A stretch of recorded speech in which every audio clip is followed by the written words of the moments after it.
La loi portant planification du développement a prévu que chaque 5 ans, le Burkina puisse adopter un plan national de développement, donc un plan quinquennal.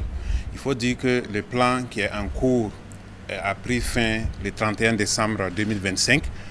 Donc il était de bon ton que le gouvernement puisse proposer un nouveau plan pour les 5 ans à venir, c'est-à-dire 2026-2030. Donc aujourd'hui, le Conseil a adopté ce nouveau plan qui a été baptisé Relance, qui est donc le plan national de développement pour la période 2026 à 2030. Il faut dire que ce plan s'illustre par des innovations très importantes en ce qui concerne donc la planification sur les 5 ans à venir. La première innovation, c'est que après avoir identifié les différents piliers, nous avons identifié des programmes. Et donc les programmes sont des éléments d'opérationnalisation des différents piliers. Et dans chaque programme, on a identifié ce qu'on a appelé des accélérateurs. Et les initiatives présidentielles ont été identifiées comme des accélérateurs de la mise en œuvre de ces programmes. L'autre élément important, c'est vraiment une appropriation nationale de tous les dispositifs pour faire en sorte qu'il y ait véritablement un ancrage au niveau national, de sorte à ce que ce soit les structures étatiques qui contribuent à l'élaboration, mais également à la mise en œuvre et au suivi du plan national de développement. L'élément majeur à noter, c'est le fait qu'il y a une grande orientation vers le financement par des ressources souveraines. Sur un montant planifié sur les 5 ans de 36 000 milliards, près de 2 tiers doivent venir des ressources souveraines, c'est-à-dire la mobilisation des ressources par l'État lui-même. Et cela est inédit parce qu'habituellement, on a beaucoup plus orienté les financements vers les partenaires.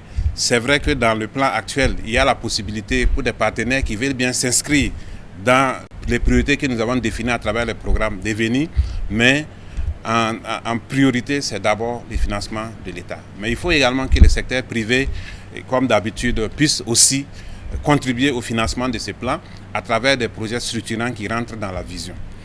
Donc le plan actuel est structuré en 4 piliers. Le premier pilier, c'est la consolidation de la sécurité, de la cohésion sociale et la paix. Le deuxième pilier, c'est la refondation de l'État et l'amélioration de la gouvernance. Le troisième pilier, c'est le développement du capital humain. Et le quatrième pilier, c'est le développement des infrastructures et la transformation structurante de l'économie. Donc tous ces piliers vont permettre d'avoir des impacts importants à l'horizon 2030. Le premier impact qu'on a mentionné, c'est bien sûr la reconquête du territoire à 100%. Ça, c'est un élément très important et je pense que tous les indicateurs montrent que cela est possible même avant l'horizon 2030.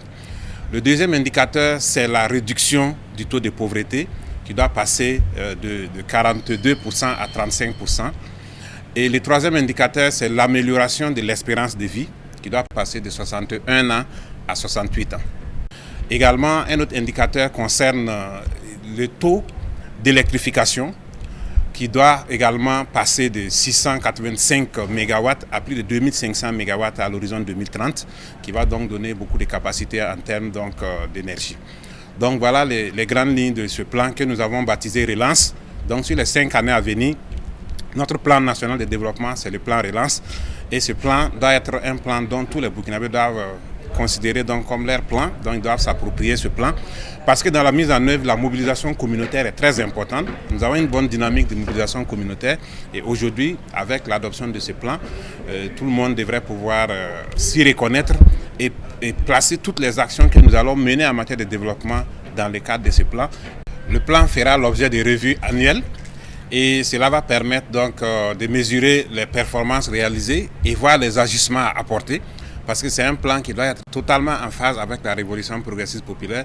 Donc il est important que nous puissions faire des évaluations pour voir si nous sommes sur la bonne voie, quels sont les ajustements à apporter et comment il faut encore se projeter pour les années à venir.